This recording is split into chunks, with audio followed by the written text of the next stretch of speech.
don't ever shut down collaborating with other people. Just, it probably costs you in the long term. If you tried to do it all yourself, you'd probably make a fool of yourself.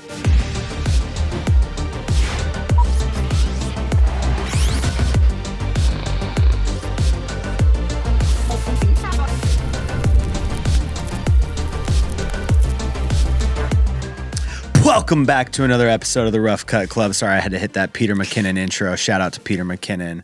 But welcome to another episode of the Rough Cut Club. I'm your host, Joey Nicotra, here in the studio with my glorious, handsome co-host, Mr. Shane Wright-Zammer. Shane, welcome back to the studio after a slight hiatus. It's great to be back, and I tell you, everybody's ears are bleeding after you hit that P really hard. But had to hit that P on the welcome. Yeah, but what's up? But dude, it's great to be back in the studio. It's been way too long kicking it with you. And our guest today, who's our guest, Joey? Man, our guest today is a Dallas local legend. He is Mr. Jack Mayo, and Jack, for those that live in the Dallas area, has a super unique story because his parents happen to own one of the biggest equipment rental houses in the city, in the Metroplex, and so he really grew up sleeping and breathing cameras, and the dude definitely knows his stuff technically. He's brilliant when it comes to cameras, how to make sure your day runs smoothly, and he's really niched down into the live production aspect of filmmaking, and has dialed in that craft. And so super interesting episode today, especially if you're interested in live production. I actually got to work with Jack back in 2020 when he was first kind of starting his own business. And to your point, man, the dude is very technically savvy and focused, and it's you have to have a certain stomach to be able to handle live productions, and that is Jack. He's calm, cool, collected, and he's rehearsal, practice, and he runs some of the most beautiful, smooth shows. So big shout out to him. Learned a lot about his come up story, man. I think a lot of people can relate. Not only, I know he had the gear rental house upbringing, but he has this entrepreneurial 100% background of kind of these side hustles and things that he was doing and scaling. And so I love this episode, not only from the art side of live production and some commercial work, but also the business side 100%. Of filmmaking. Yeah, it's funny when we were doing the R&D just on his background prior to beginning this episode, our producer was like, okay, Jack is a pretty young kid, but he has 20 years of experience. Yeah. And so he was saying on the show, he started messing with cameras when he was 3 years old. So this dude is literally probably, younger than you and has been doing this probably 3 to 5 times longer than you. And he's brilliant. He's smart and had a really interesting story. And so without further ado, man, let's roll the tape. Jack, welcome to the show, brother. How you doing today, man? I'm great. Thanks for having me. Dude, Jack, we are stoked to have you on as a guest for the show, bro. I'm going to go ahead and quote one of our friends, Elijah, and he said, when anyone in Dallas wants the big jobs done right, they called Jack. Dang. And shout out to Elijah, but man, we are in the presence of greatness having you here today, bro. Appreciate you, man. Thank you. That's a nice shout out from Elisha. I need to give him a bonus now. Yeah, Elijah, dude, I got to get Elijah on the show. It's a nice Christmas present coming his way. That's dope, man. But yeah, dude, I'm glad our paths crossed a while back. I mean, we obviously got connected because of MP&E and your involvement there, which we'll jump into down the road. But what I actually don't know a ton about your background, so I'm excited to just kick this episode off and hear really your filmmaking journey, because I've known of you for a long time, but we haven't actually gotten to connect really face to face very much. And so, dude, just to kick this thing off, well, I actually worked with Jack. That's true. We go back. Yeah, Jack and I go back to 2020, man, COVID times. Yeah, so I've seen Jack in his element. And I'm going to talk about COVID because that was a big turning point. So we'll kind of leapfrog back to this. Yeah, man, there was so I met Jack, I think, first time he came to my church. They were doing install training for the volunteers and stuff. And I was like, this kid knows a lot about cameras. This is great. And I went along I thought I was going to be like, oh, I'll help, teach the volunteers and stuff. And then Jack was there, and I was like, this guy knows his stuff. All right, cool. We're going to just sit here. And I was like, hey, does it have peaking on there so I can check my focus? Yeah, it's button 2. Yeah, and there it is. And then he and I did Chris Grissom, a mutual connection of ours, I think was doing a live stream show with Jack, and they had me come on be a camera op. I think it was during the pandemic or something, after quarantine, obviously, but it was some like virtual show that we did, and so like I saw Jack in his element. I think you were directing, I believe. Yeah, with shout out Chris Grissom too. I would have been like TDing for him, and we probably had a bunch of Blackmagic cameras out there with the A10 Mini and some iPads for like the IFB and everything. That was like very 2020 coded, just live stream, figure it out. 100%. Well, I remember we were looking on B&H for them, and like they were sold out back then. Oh, I bought them all. Yeah. I was wondering where they went, Jack. Yeah. No, that was Jack. We were buying those Elgato, or it was the Elgato Camlink 4K. 4K, bro. Yeah. So, but those are only HDMI. Yeah. So. Yeah. We were buying those, and we were doing some like virtual events for like nonprofits, some wedding stuff, any clients, or so it was like whatever we could find. Yep. And I remember like you'd get a batch of them, like would pop up on B&H or Amazon or whatever. I'd just like order as many as I can, and you'd find them on the secondary market for like $500. It was insane. Yeah, everyone was price gouging those. They were. So if you were lucky enough to find an A10 Mini Pro, the A10 Mini was fine. You could use it, but an A10 Mini Pro had a multi-viewer, so it was like you could actually use it. Yes. And then that was like super critical to have, and it came out like as COVID started. So it was all planned. Maybe Blackmagic's fault. Blackmagic you heard it here first. Blackmagic is responsible for COVID. That's awesome, man. Well, dude, take me back to just like your journey getting into filmmaking, and then also tell me a little bit about what you're doing now in the industry. Yeah. So, I think my first like memory with film or something would have been, I was like 3 years old, and there was a convention going on in Irving, and I walked up to a triangle jib and just started slinging it around. And my dad was there, and he had a booth, and then there's a picture of me from that same day. I'll send it to you, of me on his Fisher dolly with the Varicam and stuff. So that's like the very first memory that I can recall. Your like, first camera was a Varicam on a Fisher dolly? Yeah. Well, no, I went to the jib first, and then I was on the Fisher. That's crazy.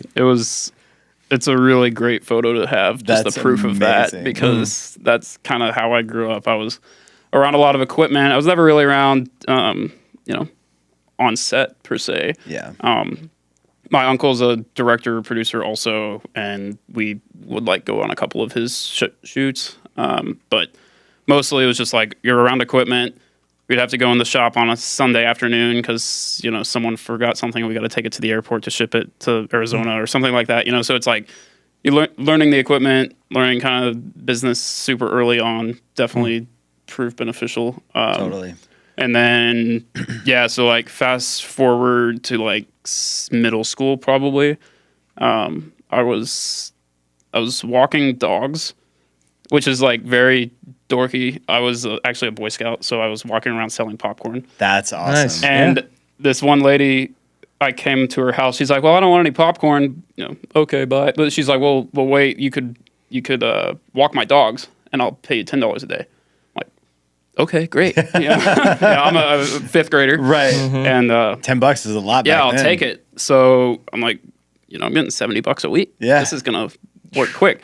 And so then, like maybe a week or two later, me and my dad are at the Apple store at Stonebriar, and just a Saturday, he's like, "Oh, you want this MacBook Air?" He's like, "Well, you could price match it. So like you earn $500 from walking dogs, and then I'll pay for the rest, and then you can have a computer, and you could like start to edit and kind of tinker around on iMovie and stuff." And I was like, "Okay, that's cool." And then we kind of got closer to like the 500 mark. I was like, "Well, I'm gonna keep saving because I want the MacBook Pro." So that was like a very early on. I was like, I'll just go ahead and get the better one. Nice. But so like that was like 5th, 6th grade, and then wait, did he price match with you on the MacBook Pro? Yeah, so he went up to 600. Nice. Let's go. We earned saved another $100. This is business negotiations. Yeah, right there. right. Yeah. So the MacBook Pro in 2011. And then I was doing like technical theater sort of like in middle school with at Trinity Christian with the Performing Arts Center. They had a new Performing Arts Center. And so in 6th grade, I was the sound person for the musical. And they had bought like all these Sennheiser G3 packs, which is like, looking back on it, like very improper. Like there was no RF coordination. It was just like, didn't even know what an EQ was. It was just like on or off on this console. But so I did that. And then like leading up to the rehearsals and stuff, I had more money from walking dogs. I was still doing that. And so I was like, hey, I'm going to go buy a camera at Best Buy and we're going to like make a little promo video for our play. And so went and bought a 60D. 60D. So not full frame, whatever. Still a nice camera. I bought it because it had the bigger batteries. So I was like, the batteries will last longer because I could have gotten the T2i, but that would have had this little small batteries. So 60D, bought that, kit lens, right? Doing the 18 to 55 or no, it was whatever an 18 to 135. Ah, it was there you a go. little more. See, my T5i, I think that was when I got my first camera. I think the kit lens was the 18 to 55. Yeah. And I had a bunch of friends that I had met kind of like over the summer at this filmmaking camp called Camp Hollywood. I'll shout them out, Keith and Martha. Camp Hollywood. Camp Hollywood is OG Dallas area movie institute. Dang, I've never heard of that before. It's awesome. Okay. And it used to be at Valley View Mall when it was abandoned. So we had the entire mall as a set. No way. Yeah. That's so it was sick. So for like 3 years, I would go there over the summer because both my parents work at the shop. They would donate gear, and I went to that. And then I met a ton of kids that like had other interests. So I would meet people that oh, you live close by, we could go, make a movie or something. And so one of my friends, Bo Hiraman, had a T2i, and so we filmed on that a couple times. It was just like little, run around side quests, but it was, that was how I had like met a lot of people, kind of friends that no one at TCA wanted to be a filmmaker. Yeah. They're all math people. Yeah. So I had to find some other people to do work with. So 6th grade, 7th grade, 8th grade, like 8th grade, I started taking pictures at football games. Yeah. And switched from TCA to Frisco High School at high school. And then, so that's like 9th grade, I started taking pictures in like the student section because in Frisco ISD, I didn't have a credential to get on the field. So I just took pictures from the stands. And my lens on my 60D wasn't good enough to take pictures on the actual field. So I would literally just take pictures of like students like going crazy in the stands. Yeah. And that started like a website on SmugMug where I would sell the pictures. And so then I was actually like making some money doing that. And I sold pictures of like seniors, of cheerleaders, of students in the stands. They would like use them on email blasts and that kind of thing. So like the school pretty much caught on immediately. And then sophomore year, I was like credentialed on the field and everything. Wow. Using like better equipment, 5D, that kind of thing. So then I was basically like the football spirit photographer guy. Yeah. And taking pictures and making money every game doing that. That's awesome. So, nice. You've always loved like shooting sports and everything. Yeah. That's kind of been just like one of the go-tos. Yeah. There's probably I'll find a picture from like earlier in middle school, so it would have been like 6th grade, where I had an XL1 from the shop at a football game. Because Nice. me and my friends were like doing like a fake like news broadcast, like literally filming it on tape, just like we're here at the football game on the sideline, and there's a picture of me with the camera on my shoulder, and then my friend with the microphone. It's like plugged into the thing. That's so cool. That's awesome. I had the XL1 S, I think, the Canon That's what it was. XL1S. Yeah. I bought that. That was one of my. I was like, I'm gonna buy a professional-esque camera, Yeah, that thing was great. Yeah, Wasn't that Then I didn't know how to use it at all. And It I was like, white and black. It was like a zebra. Wasn't that the EFS mount? I think Probably. It wasn't even like the actual so. EF. No, it mount. wasn't EF. Yeah, I think it was EFS. Because I still like that camera wasn't being used anymore, obviously at the shop. So I had it at the house when I got my 60D.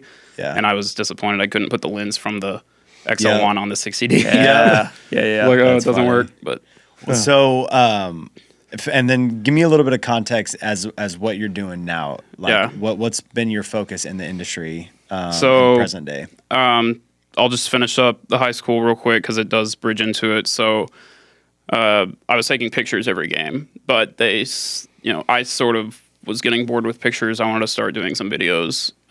So I literally picked, but I had contracts already, like with the booster clubs. I had to take pictures every game. So I had this kid younger than me named Connor Smith that he went and basically did what I did at SMU at Oklahoma, and now he works for the Orange Bowl. But Connor he was younger at Frisco High, and I said, Connor, I need you to take the pictures and fulfill the duties for the booster club, and I'm going to try to make a cool video here. So we did a video, check, cool. The next year, did a video, check, went viral on Twitter. Wow. So it's like, great. Now there's like incentive to make videos still. People take notice. All the coaches retweet them. All the players like it. Senior year, Connor's still working with me. I do the video, post it, probably edit it in like 2 hours after the game, post it that night. No one will know that our football team went 0-10. We didn't win a single game. But the video was cool. Yeah. So a couple months go by. I wasn't really planning on going to college. I was like not real serious about it. I wasn't a big school person. And then someone from SMU reached out and said like, hey, we saw your video and Coach Dykes wants you to come do that for SMU football. Like, oh, It's huge. Wow. okay. Yeah. So end up going to SMU. Shout out all the people there, Coach Dykes, because I basically was SMU's in-house, creative kid for 4 years, and now they're my biggest client. So Wow. that's awesome. That's because of a video going viral on Twitter. In high school. In high school, yeah. Yeah. While But you just were the right people saw. paying a friend to do the to contract do the job so you picture. could do the passion project job, which is Yeah. dope. Yeah. Entrepreneurship. I took for that video. I took some quasars. I don't know if I invented this, but I hadn't really seen quasars in the frame of the shot before, and I was just doing it because I had gotten an anamorphic flare plug-in that needed like the lights. So I was like, we got to put the lights in the shot so that they do the flares. And then obviously that was a trend for lots of years. Yeah. So, I saw that in one of your SMU I football think- player videos I think I too. might have, had a very early hand on that. Nice. I love that, bro. You're definitely a pioneer. That trend. Yeah. That's sick, man. That's cool. Dude, and so nowadays you do a ton of work for SMU, your Yep. alma mater, Yep. and whatnot. Are you mostly doing like the games and stuff for them? Or are you doing a lot of like commercial work for them? Or because they're one of your it's- biggest clients They are now. Yeah. probably my biggest client. For a couple of years they weren't, but now they definitely are. And it's all sorts of commercial stuff, filming every game. We're going to the college football playoff on Saturday. So it's definitely great to have met everyone there, even through a coaching change. The coach that's there now was the offensive coordinator under Coach Dykes, so I knew him. He knew of me. Yeah. And we would kind of do stuff for them. Everything's for the coaches. They don't. Sure. They might not talk to you every day, but everything you're doing is for the coaches. Yeah. So, as soon as that coaching turnover happened, I tried to really work myself in and be like, hey, I want to be doing this. awesome. I don't want to work here full time, but I want, to grow a relationship and be doing a lot of cool stuff for you guys. Cause I chose to stay at SMU. I didn't go across town. I was like, I want to be here. This is where I went to school. I put a lot of time and effort in. Even after COVID, which is when I had kind of started the virtual production thing. So during COVID at SMU, I wasn't allowed within the bubble at the football team. So that meant that I had a lot of free time. And in that free time, like guys like Chris Grissom and we would work together and do virtual events and live streams. So I used the Zoom account that SMU was paying for class, and we would go do broadcasts with it and basically be doing really good-looking broadcasts with a couple Blackmagic cameras and a Zoom account. Yeah. Because that was all you needed. And, we mix it on a Mix Pre 10 or something, and it was like very scrappy, but the product looked good. Yeah. And so that was kind of the start into the live events, for real. Yeah. And as we came out of COVID, that became in-person events. Yeah. So So let me ask you. So when you came to Providence, Frisco, was that like did you just know somebody there, or was that kind of like, were you doing a lot of church installs and that kind of stuff at that point too? So I volunteered at Watermark for like 5 years. So I knew the pro presenters and cameras and all the switcher and stuff. Kind of their systems are a lot bigger, but I kind of knew the basics of it. And then the Providence job was late enough into COVID that we had already been doing a ton of it. So we knew what switchers we needed. We knew what cameras would look good. We knew that like the camera control from the ATEM to the Blackmagic would work. We knew that the Pro Presenter would output the chroma key or the alpha layer like we wanted it to. So for that specific job, it was like the blueprint was like already there. We're just figuring out, where are we going to put a camera? They didn't have like a platform. We had to figure out like kind of the scheduling with like the live stream and that kind of stuff. But Yeah. definitely live streaming was critical to like creating business in Yeah. COVID. Yeah. During COVID, I remember Joe and I both, I've been doing Cinema Story since 2010, and Joey came on in 2017. We had a lot of corporate commercial, but a lot of event stuff too, right? We were doing a lot of events. A lot of our nonprofit clients were doing big galas and all that stuff. And everything just, everything just went away, right? And like, I think I shot one commercial inside my home, like during quarantine, like went and picked up a package from a, secure location and then shot anyways. But what kind of got us through too is some of that live stream, that virtual event stuff. Definitely. And the churches, we weren't doing any of the installs, but we were doing like pre-recorded kind of messaging and stuff at the churches, and then they would play it, on Sunday and stuff like that. I remember that was what was nice about the pre-recording is like you have time to make it look really good. Yeah. And you can light it and you can make sure that the sound's good. You don't have 100%. to have a guy on stage, talking to a room that's echoey and has bad lighting from 5 years ago. 100%. We really liked how that turned out. And then when it went to the live stream, we're like, it feels like it's taking a step back. Yeah. That's why Apple hasn't gone back to their live in-person events. Really? Because their pre-recorded ones look so good. Yeah. That's a good point. That is good to know. Man, so a lot of I feel like there's a lot of people that get involved in live productions. It's like it's an essential step in most people's filmmaking journey to at least experience it, do a little bit of it from, time to time. Do you feel like now at this point in your career, having done as many live productions as you have, do you have like advice or anything for people that are doing them to just do a better job at doing them, or anything that you see a lot of people doing that you would call mistakes or pitfalls inside the live production world? Probably the biggest thing that I try to advise people on is like, if like I was on a site visit yesterday for a show that's at the end of March, and it was like the lighting is really bad.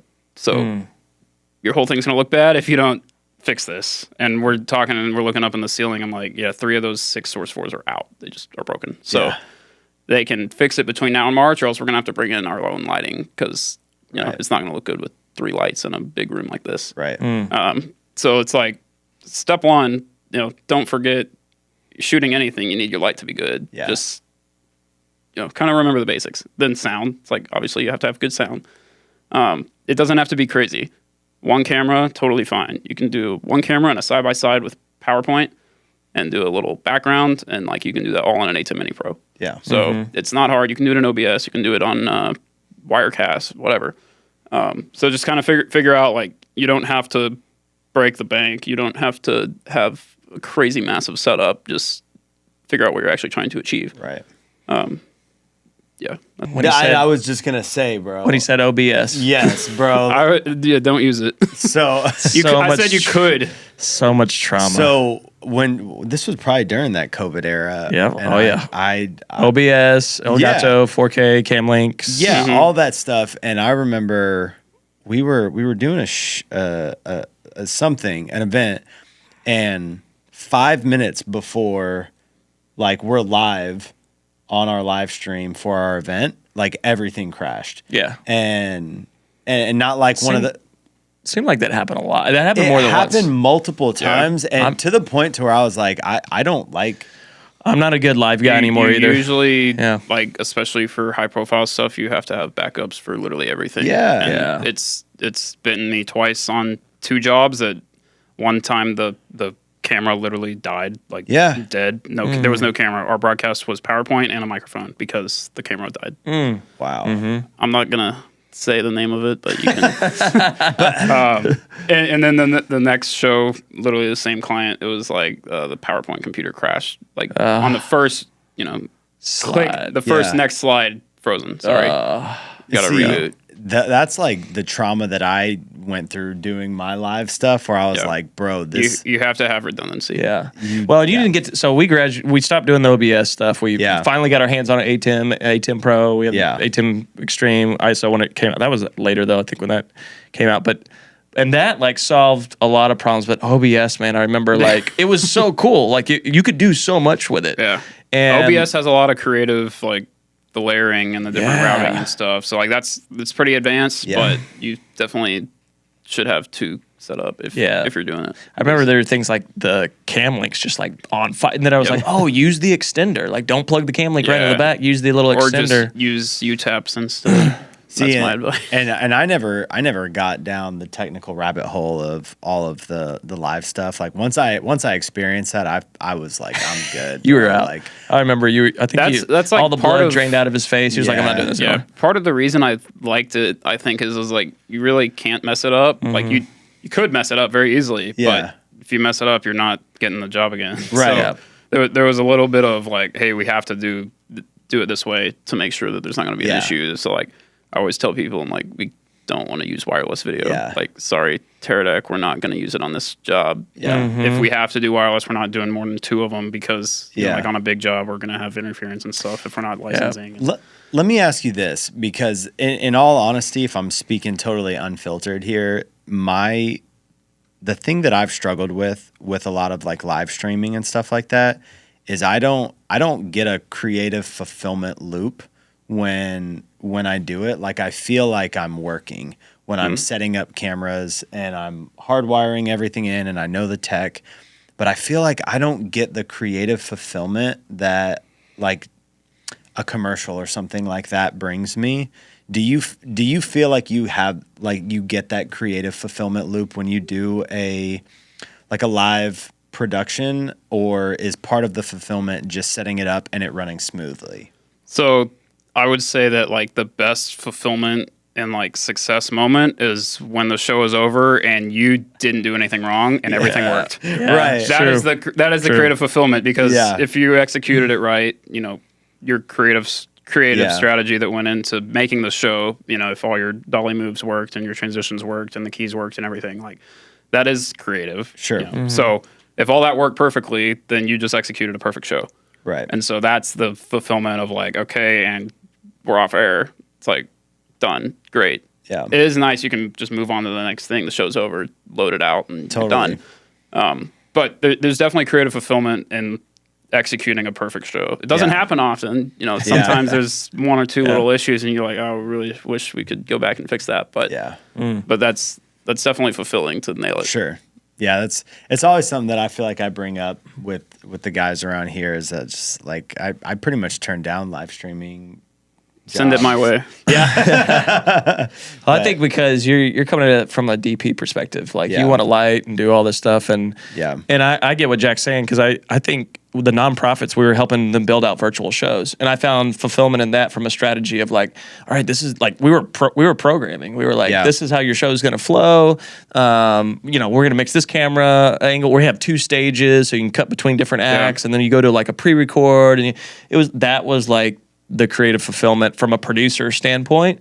And then the technical side scared me, but I had tech help to be able to do that. And then like, to his point, like if you ran a perfect show, I remember a virtual show, we forgot, like we left one mic hot when we went to like a little break or something. We went to and that still haunts me to this day, because I was like, you hear it. Because I was like, all right, we got 5 minutes before we come back, and you hear it in the live stream. Yeah. And I don't say which one, because I don't want people to go watch that either. Yeah. But I was just like, to this day, I just go, it's so technical. But it is creative too on the producing side, and even like the directing. And I mean, you can make it very creative with the lighting. I think just a lot of our my clients, it was like, hey, something simple, cheap, like let's get it done. But I love that Jack said that was the number one thing that people could work on, because I think a lot of times in live streams, the overall look or live productions, the overall look in the past hasn't been as like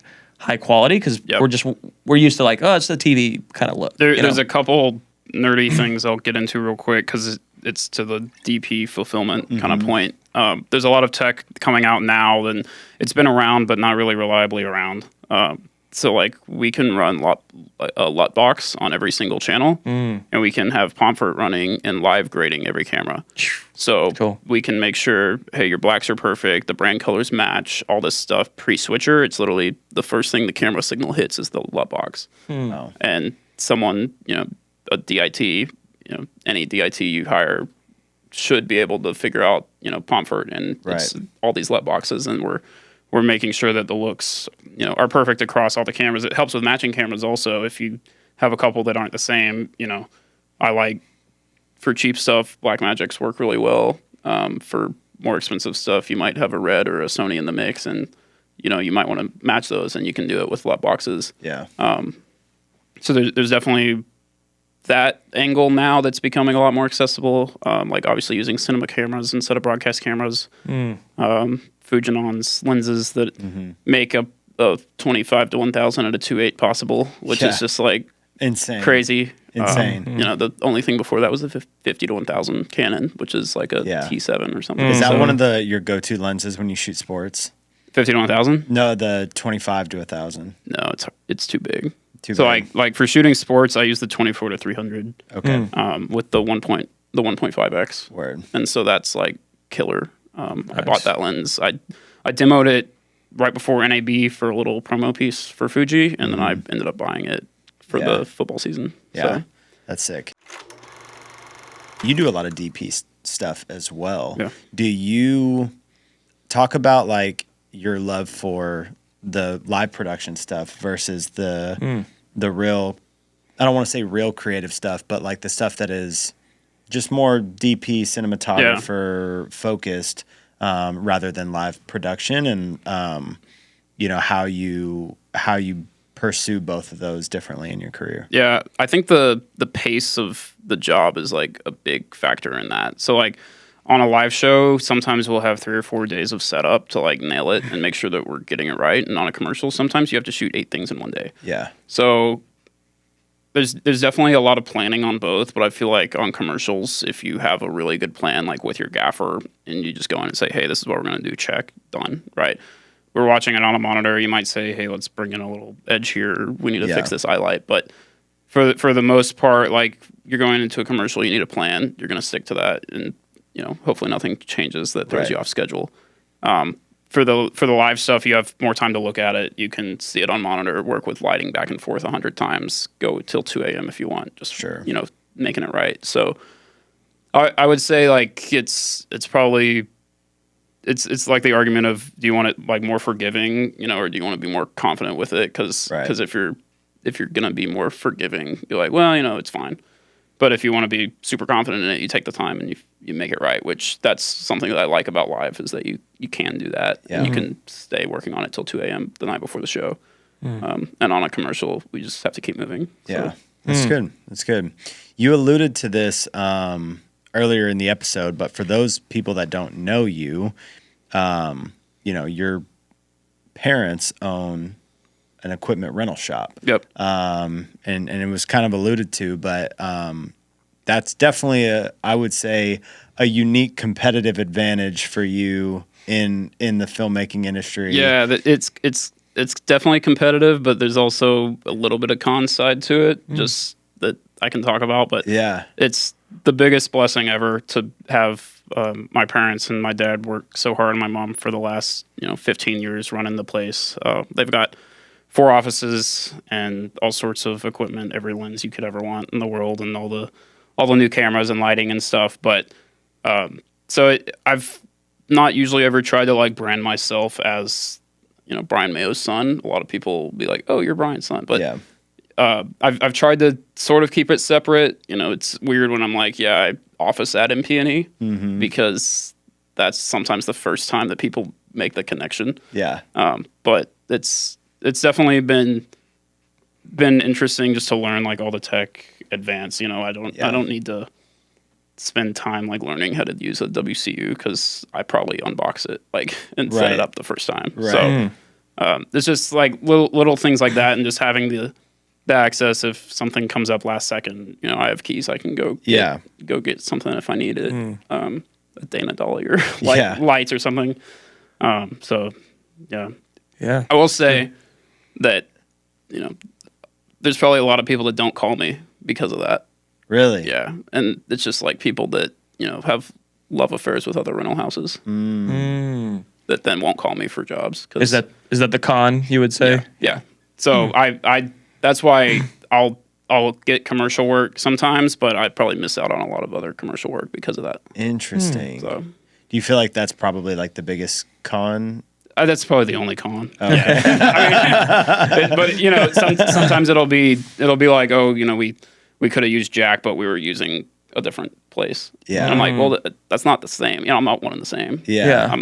You'll use other, just to be clear, you'll use other rental houses. If you want me to be your DP and you've already got an equipment package, I'll say we can try to beat it, but I'm not gonna turn down your job. Yeah. Right. That's awesome, man. I mean, I use other people's gear all the time. So Yeah. Fine. Yeah. I'm gonna jump into that in a second, but I just kind of want to dig a little bit deeper in terms of like what it was like to grow up. Like, you know, obviously you've been working with cameras since you were 3 years old. I have to imagine that it was heavily influenced by seeing your parents just always be around it and you growing up in that atmosphere. Do you feel like that was largely responsible to your interest in cameras at an early age? I've tried to kind of figure that out myself because I'm like, obviously I'm interested and it's what I do. But I think that also like the kind of musical live like theater side played a big impact, and that definitely like in live events, because that's like what I said like in middle school I was doing that. I wasn't doing film, I was doing sound for and lighting for theater. So that was definitely like a little side hustle, or like it felt like a side quest. Is like, why am I doing this and I'm good at this also? But at the same time I could go pick up a camera. So now it's kind of cool, like I'm doing live events, I'm doing lighting and making sure the sound's good and also filming it, and it's like kind of all merged together. Which is neat. But I think like just the growing up in it from 3 years old, you know, you don't notice what you're catching on to sometimes until it's like right in front of you and you're like, oh, I know how to do this. You know, I can help with this, or I can teach you, or I can help. And my brother's the same way. Like he's turning into like a really good key grip, just like kind of out of nowhere. He graduated from A&M. He's been paying attention, obviously, like attention to detail, but like he can go do any job now. That's super cool, man. I feel like I'm curious on your thoughts on owning gear versus renting gear. And one, I'm curious like how much gear you own yourself, or do you just rent everything for packages or, you know, projects? I guess I'll start there. Like, how much gear do you, Jack Mayo, own versus just rent out, you know? Yeah, so Jack Mayo Films owns a good amount of equipment now. Really invested in the Red ecosystem with multicam. So 4 Reds, Komodo X, V-Raptor, Blackmagic gear, lots of it. Lots of computers, video editing servers for remote editors, Riedel Boleros, which are the very high-end intercoms that are on all the Taylor Sheridan shows and Formula One and all that. I saw that as like an opportunity in the live event space. I was like, no one has good intercoms. So before any of these cheap brands existed, Riedel was who makes intercoms, and I bought a set of that, which was substantial. Different lenses and stuff, stills lenses. The only real lens I own is the Duvo, the 24-300. And then like a handful of stills cameras and stuff. I have a bunch of accessories, but that's kind of the bulk of it is like the Reds and the Blackmagic stuff, and then the Boleros and intercoms. So obviously you're an owner and you rent all the time. What are your thoughts on people owning gear versus renting gear? And I guess I'll get into kind of where I'm going with this. I'm a Red owner as well. We got a Komodo in house here, and then I have a Gemini Great camera. Yeah, I love the Gemini. I will fight for it all the time when people talk down on Reds. Yeah. But I have a set of cinema glass. I have a bunch of toys, probably more than I should have. But at the same time, I have found that owning gear as a DP, there's a ton of pros to it. You get to save time not going to a rental house. You get to make more money because you can kit your stuff out. You know that system super well, and you're very familiar, very comfortable. Whereas, like, if I'm going and renting a camera that I've never shot on before, like, there's sometimes an uneasiness about approaching it if you've only handled it for like a day before. Lots of little nuances that you learn about, like, how the blacks and there's just a long. The workflow is the biggest thing. Yeah. It's like I'm perfect with the, you know the workflow. You know the workflow, and there's just a ton of pros. But I'll say that from a con standpoint, like, I found that I pigeonhole myself into utilizing those tools, not necessarily even as a crutch, but just like they're my go-to tool for a project. Yeah. When maybe they're not the right tool for the project, because I have access, because I'm comfortable, because I'll make more money on them. How do you balance like renting versus the owning equipment side with the pros and the cons? So my favorite camera that exists is the Venice 2. Mm-hmm. I don't own a Venice 2. Yeah. If there's an excuse to use a Venice 2, I will.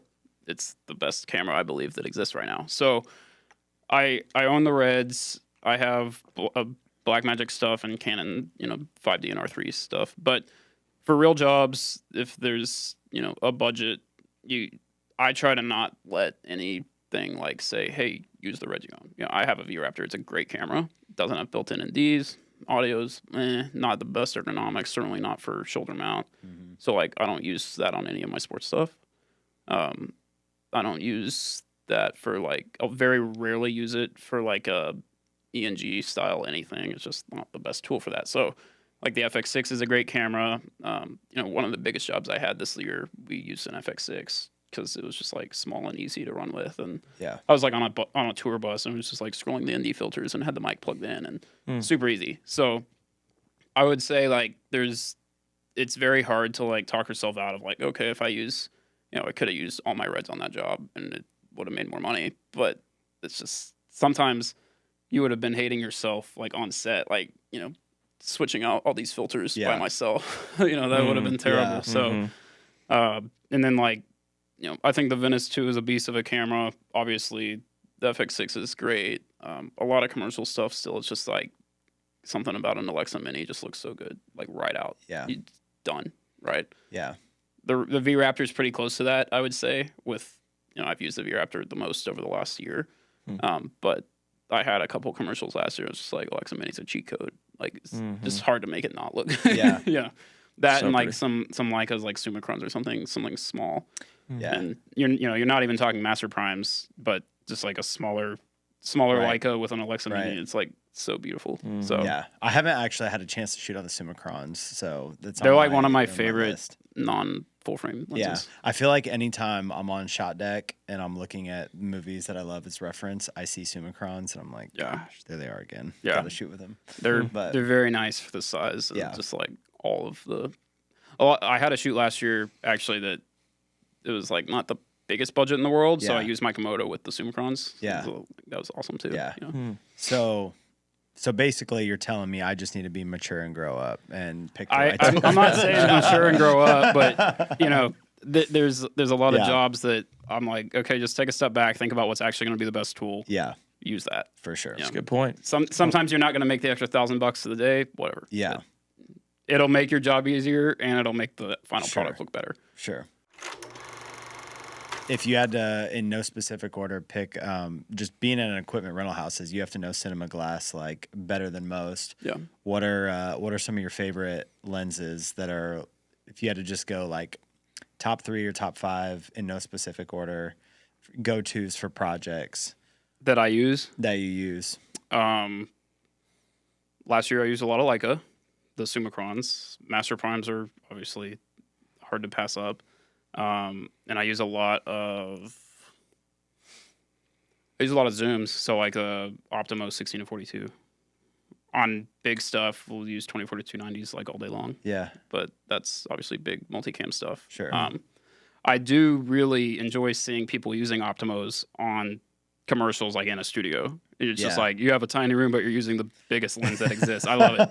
No, that's not me. I don't usually have that kind of budget, but that's amazing that you're doing that. Yeah. And, so that's probably like if it's primes, like as master primes. I'm not too familiar with all the full frame ones because the first full frame camera I've had is a V-Raptor. Last year we did a Venice 2 project and we used master builds. And they're beautiful, super nice because those are full frame. So used those last year a couple times, but I would say like if I'm picking up the phone and calling, it's probably master primes or Optimos. Nice.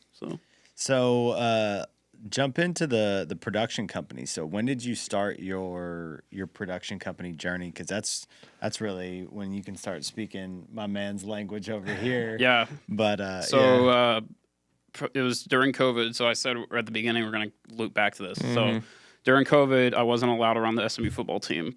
Okay, they were very strict about testing. They had to test every morning. If you weren't testing, you weren't around the players because they didn't want to have to forfeit games. Yeah. So were they doing the nose test or were they doing nose test every day.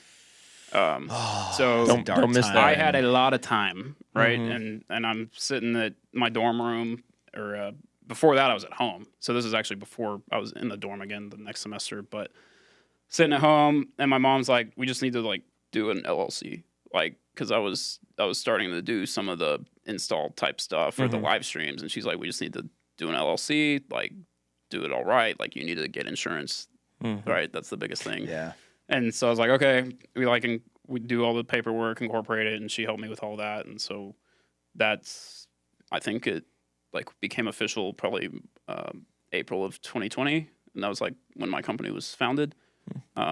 So that we were able to handle like all the jobs where we're buying a lot of equipment or renting a ton of stuff or hiring other people. That was kind of the start of my production company. Nice. Yeah. We talked kind of before this episode started about you leaning heavy into the business side of filmmaking. And, one of the things that we talk about on the show is the art versus the business involved in filmmaking. Have you found that being so heavy on the tech and the art and making everything that the business side has come easy for you? Like, have you struggled with it?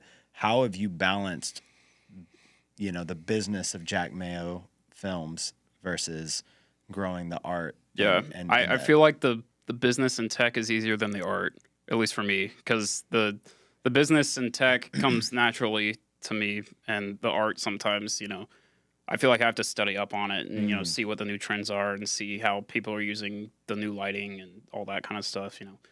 Working with like a really smart gaffer and like how can we actually make this look a lot better? Obviously we're using the best tools that might exist, but we still have to, it's all the process and stuff. That's the hardest part. So I think the business and the tech to me go hand in hand because usually the business, at least for me, is like what investments are we making? What are we spending lots of money on? Buying a large editing server so that we can have a full-time editor remotely is like, that's a business decision. It's tech, but it's a business decision. And so just being able to maintain that. So then letting clients know like, hey, we have these capabilities now. We're not having to fly in an editor or ship drives. Like sometimes if it's like a live event capture, we'll fly in an editor, but now it's just as easy as soon as we dump it, it can be being edited. So there's a lot of pros, and some of the tech is changing a little bit just with drives being more accessible, and like the workflow that we've kind of established. But I think that business and tech go hand in hand, and then I have to really try harder on art. If that makes sense. That's interesting.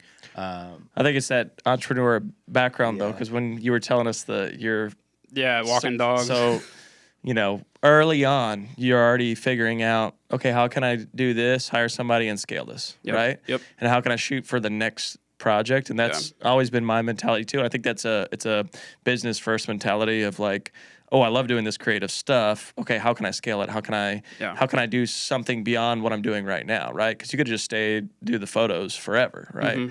But you're like, how can I scale it up? So I totally get that mentality. Yeah.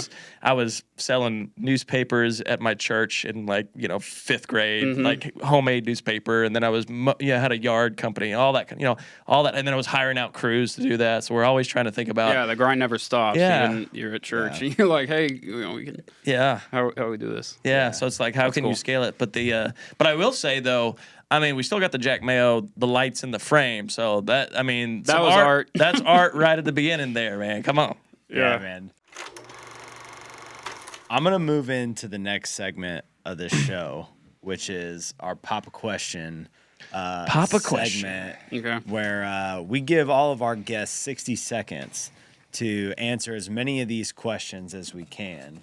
So I'm gonna have. And do we remember how many we've gotten through? I think the producer Bella over there, is it 8? I think it's like 7 or 8, right? 9. All right, We'll it's- have to check the it's records. Just under 10. How fast can you somewhere. read? We had somebody. That's We're gonna the hand que- we're how gonna hand fast it to can you. you So you're read? gonna actually Oh. pull it, and so I'll start So a we'll timer. Do I have to read the question? You got to read the Read question. the question out loud and then give an answer. You can put just put it on the Are side they or each throw it. on these tickets? Yeah. Yes. Yep. And let me grab a timer real quick here. 1 minute on the clock. And are you ready, Jack? I'm ready. Here we go. And start. Day or night shoots. Daylight, because you can shoot into the sun. Cheat code. Who would you love to collaborate with?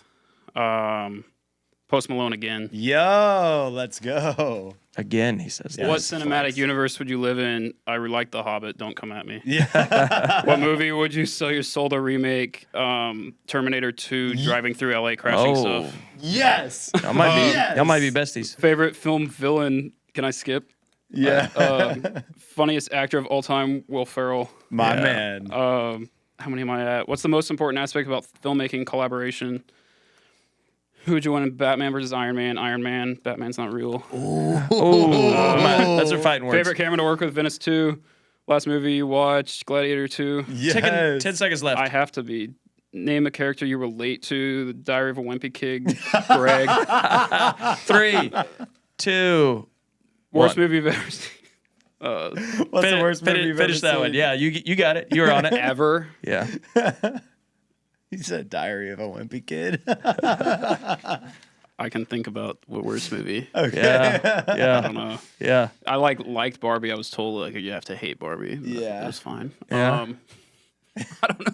I Dude, don't he see a got lot through of it. movies. He got through a lot, Dude. man. I think he might be the new record gonna holder. We'll grab have to one check more. the records, but we're definitely over 8 there. He said The Hobbit don't come at me. Actors you wish to work with? Will Ferrell again. That Yes. would be great. Okay, hold on. We just got to back this thing up cinematically right now.